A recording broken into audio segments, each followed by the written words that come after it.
Mateus capítulo 15.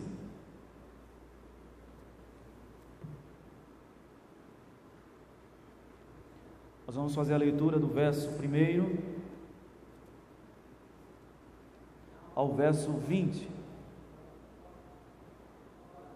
Mateus capítulo 15, do verso 1 ao verso 20. Nós daremos continuidade à nossa série de mensagens Sal e Luz. Nós somos o sal da terra e a luz do mundo. E eu gostaria de falar hoje de que forma nós somos sal e luz no que diz respeito ao nosso linguajar, aquilo que falamos. As nossas palavras podem revelar o estado do nosso coração. As nossas palavras podem revelar aquilo que está lá dentro da nossa alma. A palavra do Senhor nos diz, Mateus 15, de 1 a 20: Então vieram de Jerusalém a Jesus alguns fariseus e escribas e perguntaram: Por que transgridem os teus discípulos a tradição dos anciãos, pois não lavam as mãos quando comem?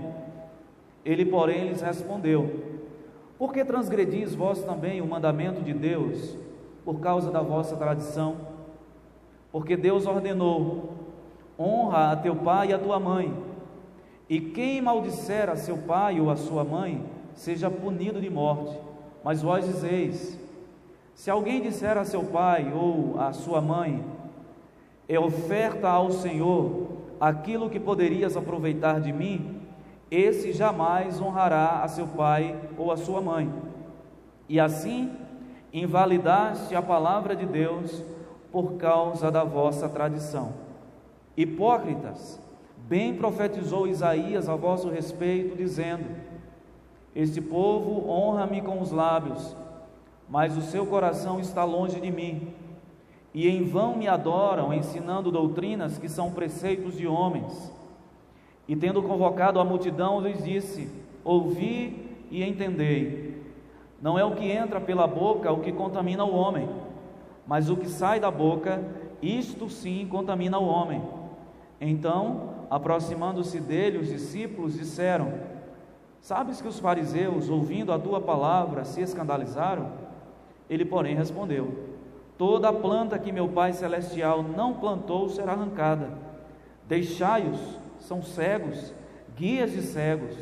Ora, se um cego guiar outro cego, cairão ambos no barranco.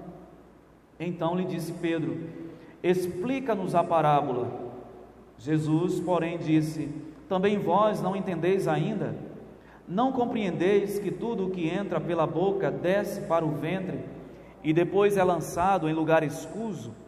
Mas o que sai da boca vem do coração, e é isso que contamina o homem. Porque do coração procedem maus desígnios, homicídios, adultérios, prostituição, furtos, falsos testemunhos, blasfêmias. São estas as coisas que contaminam o homem, mas o comer sem lavar as mãos não o contamina. Até aí. Meus irmãos, os filósofos gregos, especialmente os da chamada filosofia clássica, como Platão, eles odiavam o teatro. Eles não gostavam do teatro. Na obra mais conhecida de Platão, A República, onde ele cria aquela cidade ideal onde reina a justiça, a paz. Esse livro é fictício, mas nesse livro Platão expulsa todos os atores da cidade que ele criou.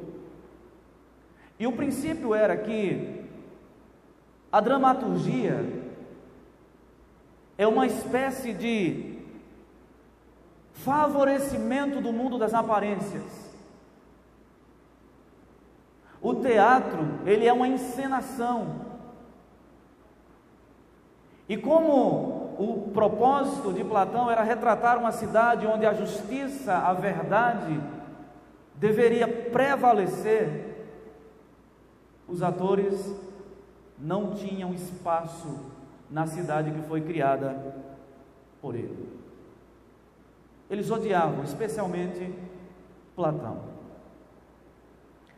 Meus irmãos, não são poucas as vezes que as nossas palavras revelam o que nós tentamos esconder por meio do nosso comportamento,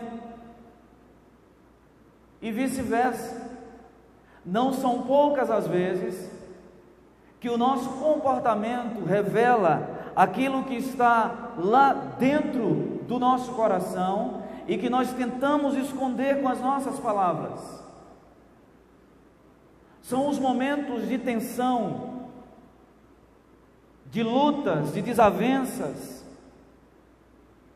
São nesses momentos que as nossas palavras ou atos revelam e transbordam tudo aquilo que está lá dentro do nosso coração, as nossas intenções mais íntimas, as nossas vontades mais pessoais, muitas vezes se transbordam por meio de palavras que revelam o que as pessoas muitas vezes tentam esconder. Nesse texto aqui, Jesus fala um pouco sobre isso. Aliás, este é o propósito dessa passagem. Eu gostaria que os irmãos voltassem um pouquinho no contexto da passagem para a gente entender o que estava acontecendo. No capítulo 14, a partir do verso 13, que é o contexto mais próximo da nossa passagem, Jesus recebeu a notícia da morte de João Batista. João Batista tinha sido morto por Herodes, e ao receber a notícia da morte de João Batista, Jesus se retira para um lugar deserto a fim de orar, porque ele sabia também que assim como mataram João, poderiam intentar contra ele. E o texto diz, se você observar toda a narrativa, que Jesus se retirou para esse lugar e uma multidão também acompanhou Jesus. Quando Jesus chega do outro lado do mar, quem está lá com ele, além dos discípulos? Uma grande quantidade de pessoas. E o dia foi passando, o tempo foi passando, ao cair da tarde, os discípulos disseram: despede essas multidões, Senhor, porque nós não temos o que dar para elas. Jesus diz: deem pão, nós não temos. E aí surge alguns pães e peixes no meio da multidão, e Jesus então diz: tragam, orou sobre aqueles alimentos e distribuiu o alimento entre toda a multidão, e todos se alimentaram dos 5 pães e 2 peixes. O texto diz no versículo 1 do capítulo 15: então vieram de Jerusalém a Jesus alguns fariseus e escribas e perguntaram: por que transgride os teus discípulos a tradição dos anciãos, pois não lavam as mãos quando comem? É muito provável que tenha chegado aos ouvidos das autoridades religiosas, no caso aqui escribas e fariseus, que os discípulos de Jesus estavam se alimentando daquela multiplicação dos pães, sem lavar as mãos, como dizia ou prescrevia a tradição dos anciãos. E Jesus então se aproveita dessa situação para mostrar que aqueles homens estavam muito preocupados com o aspecto exterior, quando na verdade deveriam se preocupar com aquilo que estava no coração deles. Eu gostaria de, portanto, falar nessa noite, com base nesse texto, nessa série Sal e Luz, que nós devemos cuidar do nosso linguajar, porque as nossas palavras podem revelar como está o nosso coração. Por mais que estes homens aqui, os escribas e fariseus, tivessem um discurso belo, o que na verdade eles queriam fazer era esconder as intenções dos corações deles, que eram conhecidas por Jesus. E esse sermão, eu entendo que ele se encaixa dentro dessa série, porque Jesus diz lá no versículo 16 do capítulo 5 de Mateus, que é o texto, Mateus capítulo 5, de 13 a 16, que dá origem a essa série Somos o Sal da Terra e a Luz do Mundo, que os homens deveriam olhar para as nossas boas obras e glorificar a Deus por meio delas, Portanto, ser sal e luz tem muito a ver com aquilo que nós fazemos e com aquilo que nós falamos. Nós seremos sal e luz através do nosso comportamento nesse mundo, por meio das nossas ações, no ambiente, no contexto em que nós vivemos. Eu gostaria de expor esse texto, conseguiu encontrar o slide? Expor esse texto apontando 4 aspectos aqui nessa passagem que nós entendemos que são de suma importância para a nossa reflexão nesse tema. Somos sal e luz desse mundo. Devemos cuidar do nosso linguajar. O primeiro aspecto que eu gostaria de destacar na passagem é que aqueles homens, os religiosos da época de Jesus, os fariseus e os escribas, eles tinham um cuidado pecaminoso com o exterior. O texto diz nos versos 1 e 2, que nós lemos pela segunda vez, que estes homens vieram de Jerusalém. Provavelmente o ministério de Jesus aqui já estava sendo desenvolvido na Galileia. Então esses homens ouviram lá de Jerusalém o que é que estava acontecendo com Jesus. E eu imagino que, contaminados com o clima da morte de João Batista, eles então vão à procura de Jesus para ver se aquele boato de fato era verdadeiro. E o boato que tinha chegado lá era que os discípulos estavam se alimentando sem lavar as mãos. Mas não era um simples lavar as mãos. A preocupação dos fariseus aqui é que o ritual de lavar as mãos antes das refeições, no desenvolver da história, se tornou uma espécie de cerimonialismo. Então, essa era a preocupação dos fariseus e dos escribas. Havia uma tradição entre os rabinos mais antigos, que eles não faziam as refeições antes de lavar as mãos, porque eles entendiam que a própria alimentação era uma forma de culto. Então era uma preocupação apenas com o aspecto exterior. Eu gostaria só de pontuar aqui algo. Jesus não está incentivando aqui a gente desenvolver maus hábitos. Esse não é o propósito da passagem. O propósito da passagem não é nos ensinar regras de etiquetas.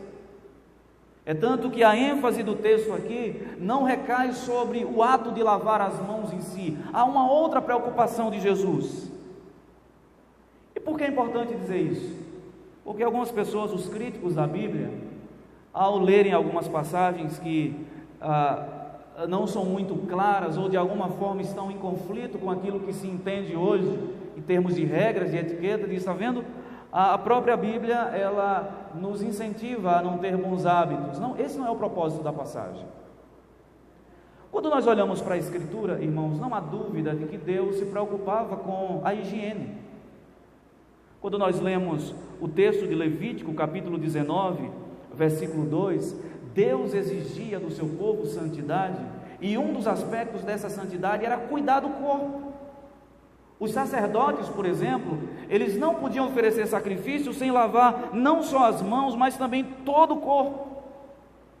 Em Êxodo capítulo 19, verso 10, nós encontramos um relato que, quando Deus estava no Monte Sinai ainda com Moisés, antes de Deus descer com Moisés, foi ordenado que toda a congregação se lavassem as suas roupas, para que pudessem se encontrar com Deus.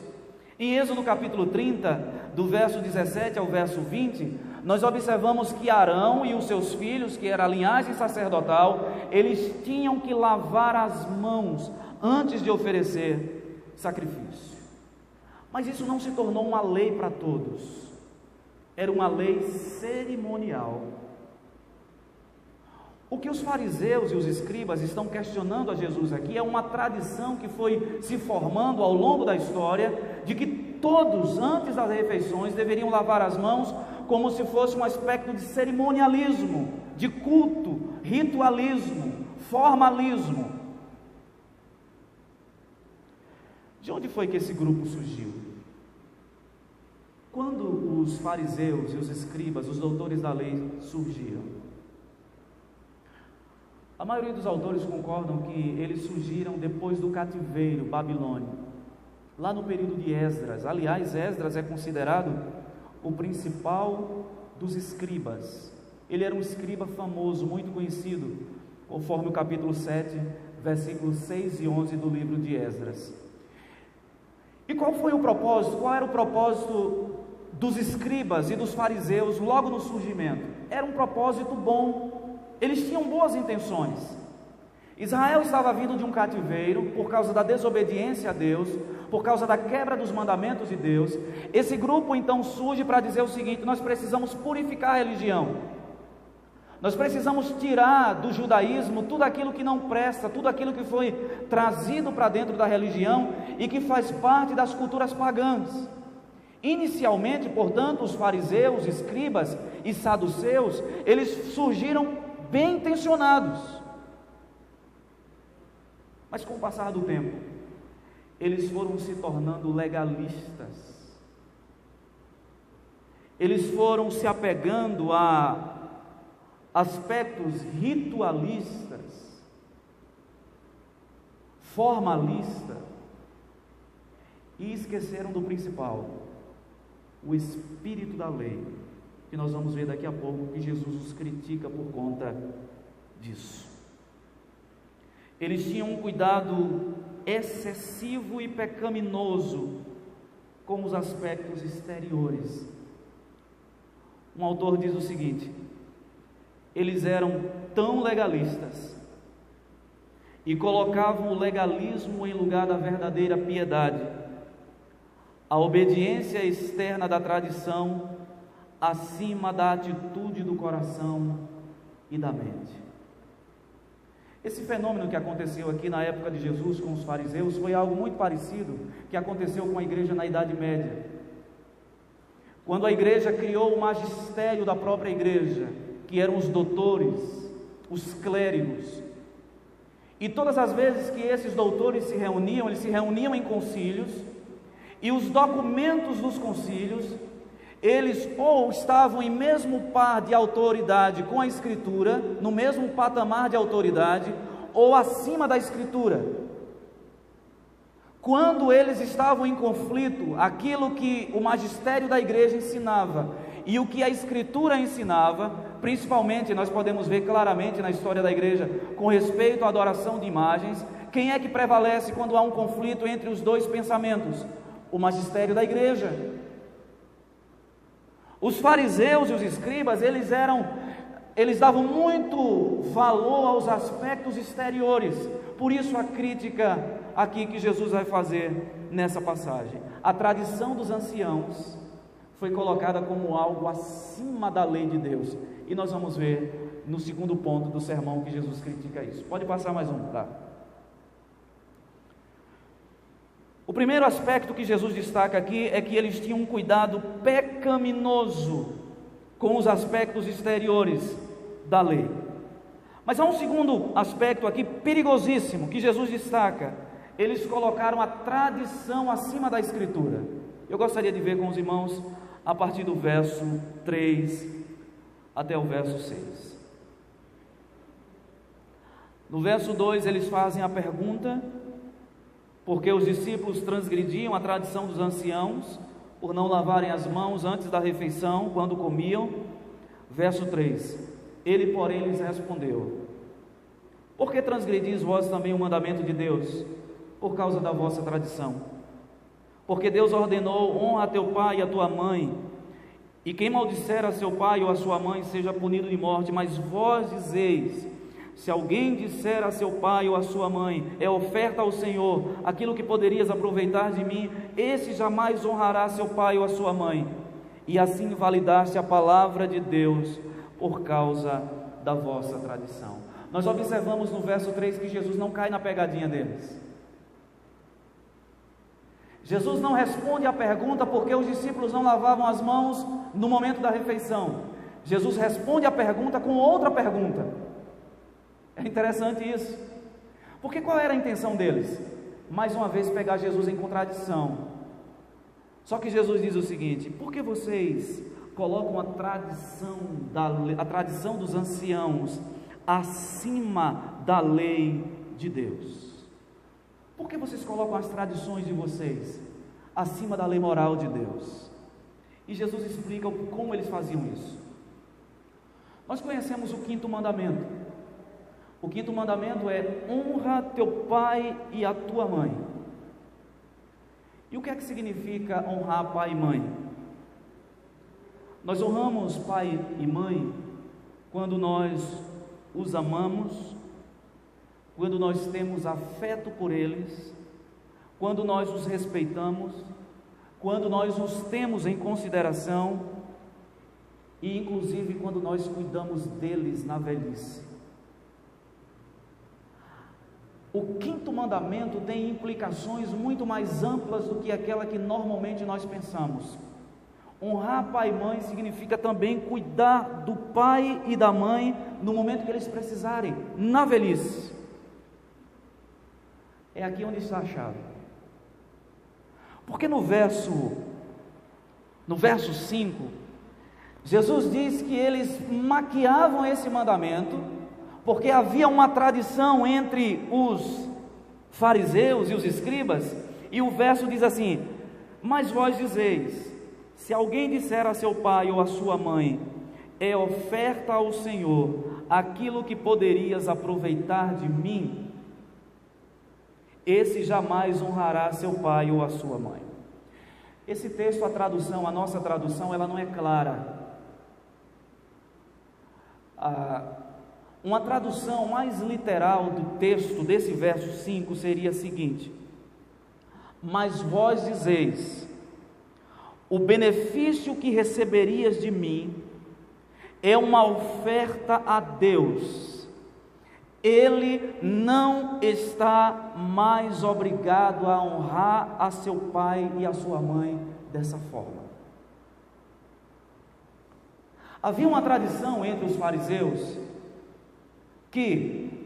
eles cuidavam das finanças das sinagogas, e havia uma tradição entre eles que se um filho consagrasse a Deus os seus bens, e esses bens deveriam ser entregues para o serviço religioso, este filho estava desobrigado pela lei, pela tradição dos anciãos, a cuidar dos pais na velhice. Então o que é que eles diziam? Quando um filho disser, eu consagrei a Deus os meus bens, aquilo que seria usado para o sustento, para a manutenção do pai, este filho não está quebrando o quinto mandamento, e esta era uma tradição. E Jesus então pega os fariseus por aqui.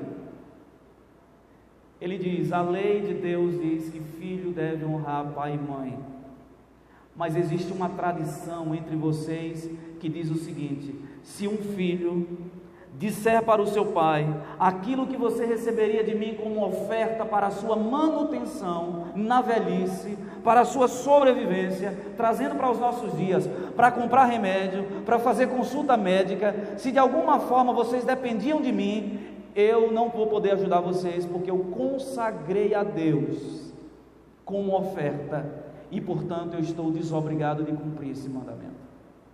Este é um exemplo claro de uma tradição, de um costume que é colocado acima da Escritura.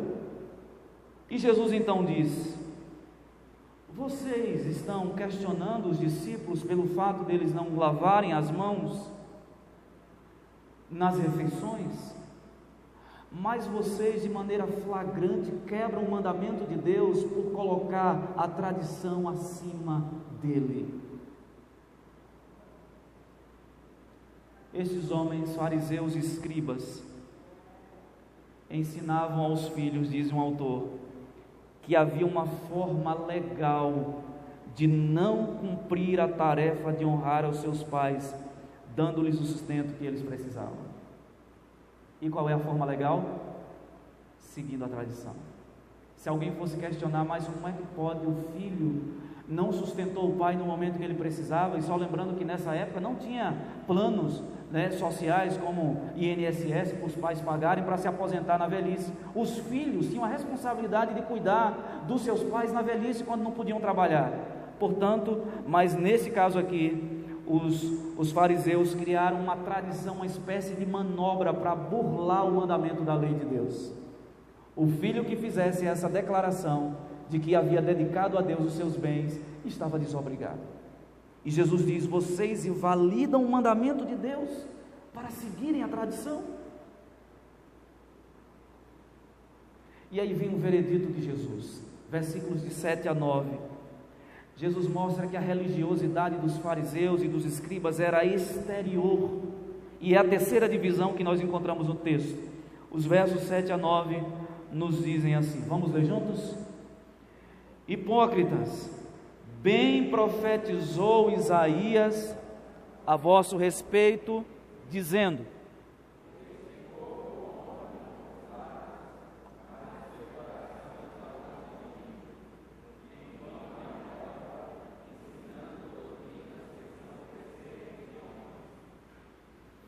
meus irmãos, Jesus expõe aqui nesse versículo a situação real daqueles homens.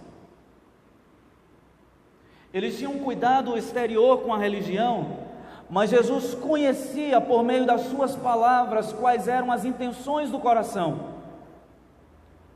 O nosso tema é que o nosso linguajar, as nossas palavras, podem revelar o estado do nosso coração. O que Jesus diz aqui é: vocês não têm preocupação nenhuma com a religião, vocês têm preocupação com a religião humana, exterior, mas vocês não têm preocupação com a lei de Deus, porque o profeta Isaías asseverou claramente e com verdade, com razão, que vocês honram a Deus com os lábios, mas os corações estavam longe de Deus. Aquela religião vazia de Israel, que levava o povo a dizer palavras de exaltação, de adoração, de louvor a Deus, não condizia com as disposições, intenções e desejos internos do coração. Jesus disse que eles se comportavam de maneira hipócritas. E nós observamos em Mateus capítulo 6, eu gostaria de ler esse texto. Mateus capítulo 6, versículo 5. Até mesmo as orações desses homens não eram orações puras ou bem intencionadas. Mateus capítulo 6, versículo 5. Jesus diz assim: tu, porém, quando orares, entra no teu quarto e fechada a porta, orarás a teu pai que está em secreto, e teu pai que vê em secreto te recompensará. E orando, não useis de vãs repetições como os gentios, porque presumem que pelo seu muito falar serão ouvidos. Em Lucas capítulo 18, Jesus também critica estes homens. Lucas 18, versículo 11.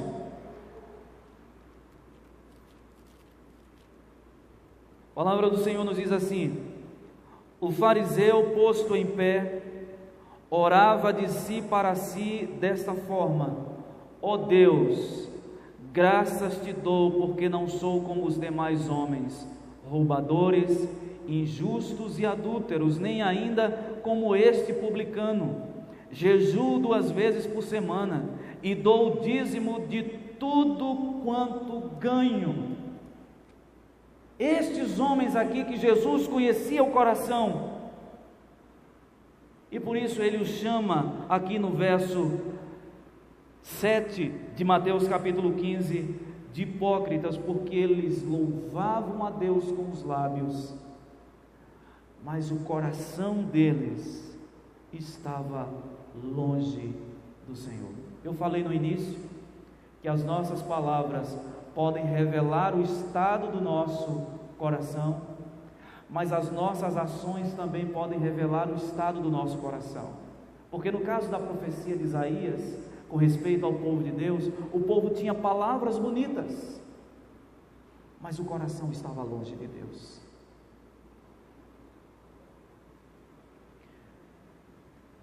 Jesus então, no verso 10, ele chama os discípulos e a multidão à parte,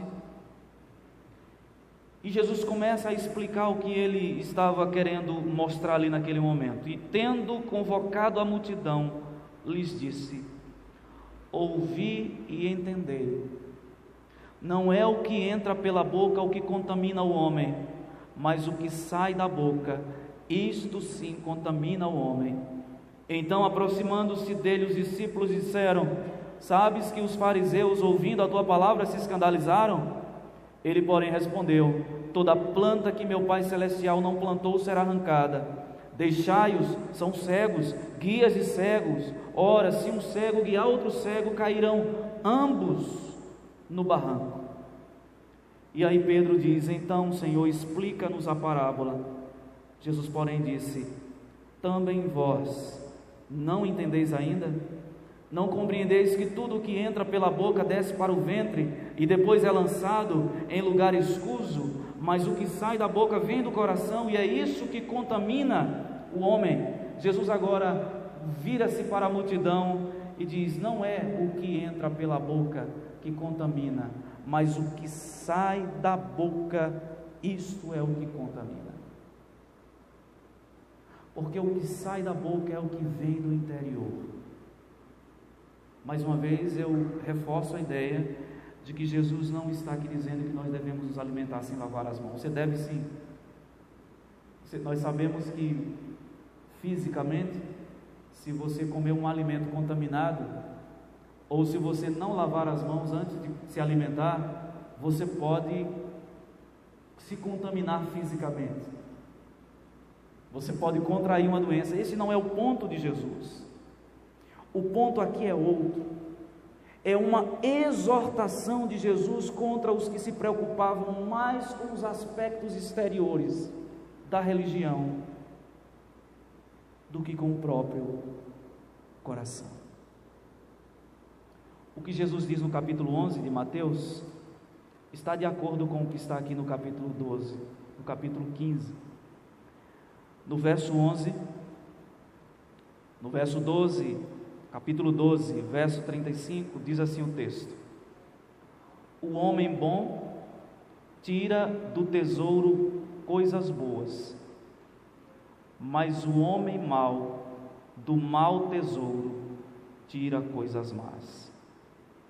No verso 34 de Mateus 12, Jesus diz: raça de víboras, como podeis falar coisas boas sendo maus? Porque a boca fala do que está cheio o coração. No capítulo 15, Jesus reforça o que ele havia dito lá atrás. Mas Pedro diz no verso 12 que os discípulos, que os fariseus ficaram escandalizados com o que Jesus havia dito. E aí Jesus responde: não se preocupem, porque a planta que Deus não plantou deve ser arrancada e lançada fora. O que Jesus queria dizer é: estes fariseus, esses escribas, apesar de compreenderem muito bem de ritos religiosos, apesar de serem meticulosos na religião, eles nunca me conheceram, eles nunca conheceram o Pai, por isso devem ser mesmo arrancados e lançados fora. Não se preocupem com ele. É interessante que a Bíblia compara o povo de Deus a uma lavoura que Deus plantou. Em 1 Coríntios capítulo 3, versículo 9, Paulo diz que nós somos lavoura de Deus. Foi Deus quem nos plantou, mas aqueles líderes religiosos, eles não tinham sido plantados por Deus, pelo contrário, eles eram cegos, guiando outros cegos. E diz o texto que ambos cairiam no barranco, os seus seguidores. Gostaria de ir agora para a última parte do texto. Pedro, nos versos 15 a 17, ele diz para o Senhor explicar a parábola. E Jesus diz: Pedro, o que entra pela boca vai para o intestino e depois é excretado, é colocado para fora. Mas o que sai da boca, é isso sim que contamina o homem. E aí versos 18 e 19: palavras e ações revelam o estado do coração. A última parte desse texto. Verso 18: mas o que sai da boca vem do coração, e é isso que contamina o homem. Meus irmãos, nós até podemos maquiar o estado do nosso coração com as palavras, isso é possível. Jesus alerta que os israelitas louvavam a Deus com os lábios, mas o coração estava longe. Mas é impossível que a gente consiga esconder o real estado do nosso coração pelo nosso comportamento e pelas nossas palavras. Nós deixamos escapar uma situação de pressão, uma situação de sofrimento, uma discussão. Neste momento nós acabamos revelando aquilo que está lá dentro de nós. Ninguém consegue esconder o estado da sua alma o tempo todo. E muitas vezes os nossos momentos no dia a dia, nas nossas relações, nas nossas conversas, nas nossas discussões, tem muito a revelar sobre o estado da nossa alma. Nós até podemos esconder pelas palavras, mas Jesus mostra no verso 19 que do coração procedem os maus desígnios. Nós temos uma casa na zona rural lá de Piritiba, numa localidade chamada Lagoa da Onça. O presbítero Francisco conhece. Meu pai faleceu em 2011, eu ainda estava no seminário, e essa propriedade ficou. E poucas vezes minha mãe vai lá. Então a casa fica fechada, e de alguma forma ela vai poucas vezes no mês. Então a casa, se ela não colocasse alguém de vez em quando para limpar, ela ficava realmente abandonada. E quando você chega lá na casa, está tudo aparentemente limpo, mas até que você começa a puxar uma coisa do lugar, mexer em outra coisa, e de repente começa a sair piolho de cobra, escorpião. Nós fomos para lá, para essa roça, uma época, os meninos eram muito pequenos, e quando a gente olhou, Samuel estava com um filhotezinho de escorpião esmagando assim no dedo. A gente tomou um susto. Como é que esse escorpião não picou ele? Nós fomos lá agora nesse período das férias, porque a gente sempre volta lá, porque as nossas memórias de infância e tudo, a gente se lembra daquele período e tudo. E aí nós entramos na casa e tudo aparentemente bem. Quando a gente olha para o telhado, algumas cobras, duas cobras nós vimos. E aí Mariana, mas os meninos já se espantaram logo, e aí fomos para ficar umas 2 horas lá e tivemos que voltar logo. E aquelas cobras no telhado a gente tentou espantar, queimar, colocar fogo com a vassoura velha, e elas acabaram, não sabemos para onde elas foram. Meus irmãos, o ponto que eu quero destacar com esta ilustração aqui é o seguinte: é que assim como aquela casa que está lá na roça, quando você abre a porta, tudo limpinho, tudo bonitinho, mas na medida que você vai puxando uma coisa daqui e da acolá, vai saindo inseto e daí por diante, nós muitas vezes conseguimos maquiar aquilo que está dentro de nós por meio do nosso comportamento e até às vezes por meio das palavras. Mas no momento de adversidade, no momento de pressão, no momento de discussão, a gente deixa transbordar aquilo que está lá dentro. A crítica de Jesus aqui é que havia uma preocupação muito grande com os aspectos exteriores.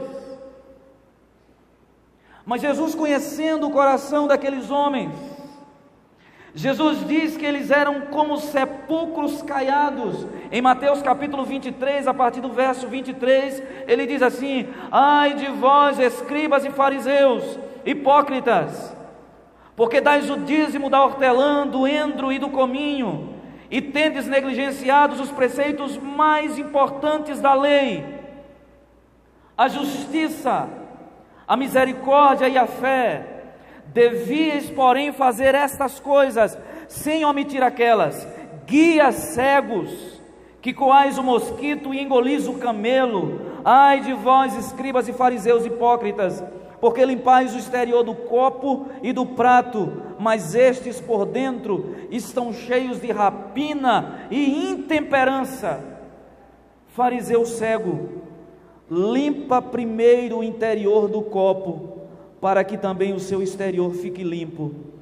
Ai de vós, escribas e fariseus hipócritas, porque sois semelhantes aos sepulcros caiados, que por fora se mostram belos, mas interiormente estão cheios de ossos de mortos e de toda imundícia.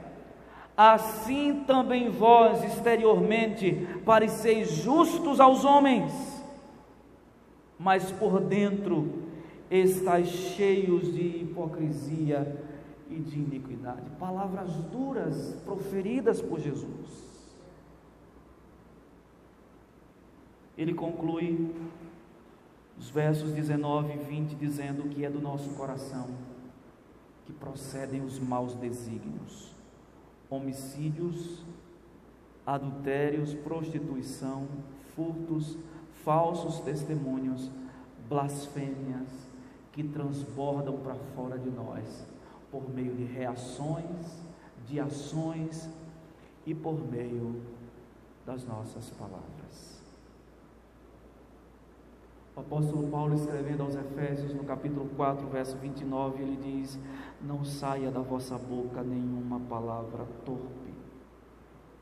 O salmista, no Salmo 119, nos diz: as palavras dos meus lábios e o meditar do meu coração, não só as palavras, mas aquilo que é processado aqui dentro também, sejam agradáveis na tua presença, Senhor.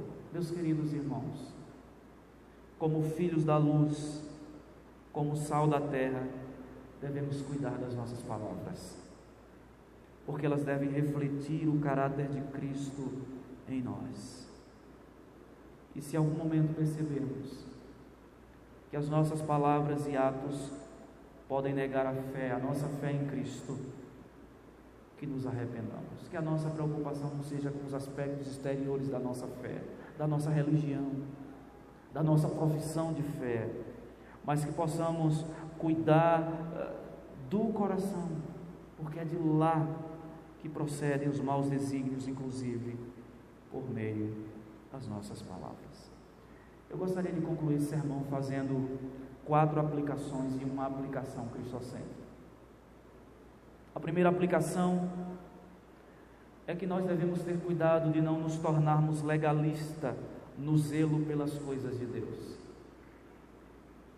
Eu disse que os fariseus e os escribas, eles surgiram bem intencionados. A intenção deles era manter o judaísmo uma religião pura, mas rapidamente eles caíram no legalismo e começaram a se preocupar, dar mais ênfase, se preocuparem mais com os aspectos exteriores. Que o nosso zelo seja pelas coisas de Deus, seja resultado do nosso amor a Ele e do nosso amor ao próximo também. A segunda aplicação é que, antes de nós apontarmos os erros dos outros, devemos ter a humildade de reconhecer que nós também somos transgressores da lei de Deus. Os religiosos viviam na quebra do 5º mandamento, mas eles estavam preocupados com o ritual de lavar as mãos na refeição dos discípulos. Eles se preocuparam com uma coisa pequena e se esqueceram que eles quebraram um mandamento muito maior, mais abrangente. Tenhamos cuidado, irmãos, em apontar os erros dos nossos irmãos e tenhamos a humildade de reconhecer que muitas vezes nós também somos transgressores da lei de Deus. Antes de nos colocarmos como legisladores, precisamos nos colocar também debaixo do legislador supremo, que é Deus. Terceira aplicação: seja verdadeiro e sincero quanto à sua fé. Não tente passar uma impressão exterior para demonstrar santidade para as pessoas, porque Deus conhece o seu coração. Não seja como os israelitas, que honravam a Deus com os lábios, mas o coração estava longe dele. Não tente impressionar as pessoas com a sua espiritualidade, porque Deus conhece o seu exterior e o seu interior. A quarta aplicação: tenha cuidado com as suas palavras, porque elas podem revelar o estado do seu interior. Era de comunicação. Nós podemos dizer também: tenha cuidado com o que você digita no seu celular, no seu computador. Quantas asneiras nós vemos às vezes na internet de servos de Deus que deixam transbordar, como diz um autor, pelos teclados aquilo que está lá no seu coração, que deixam transparecer pelas suas postagens, pelos seus compartilhamentos, pelas suas curtidas, que o seu coração está cheio do que não presta. Nos lembremos que todos nós iremos prestar contas a Deus dos nossos atos, das nossas palavras, mas também das nossas intenções.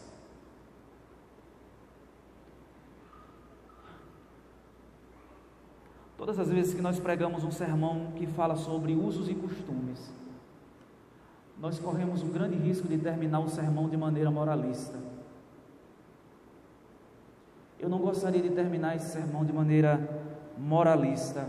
Eu gostaria de terminá-lo apontando para Cristo.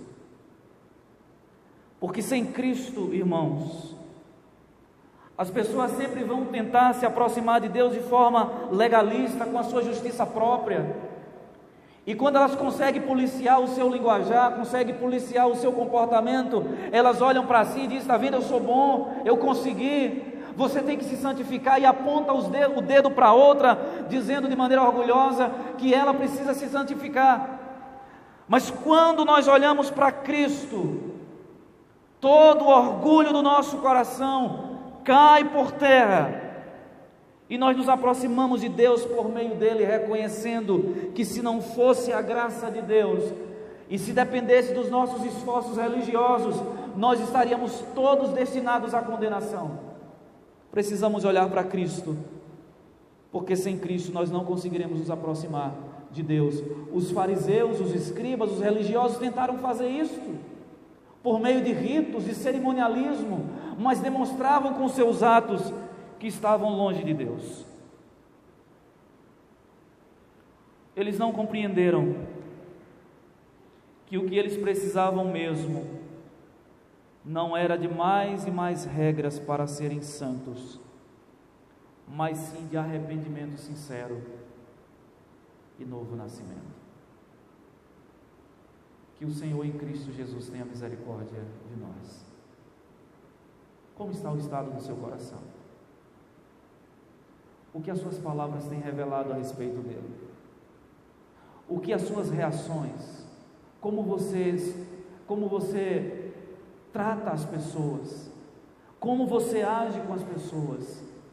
Como você age quando pessoas erram com você?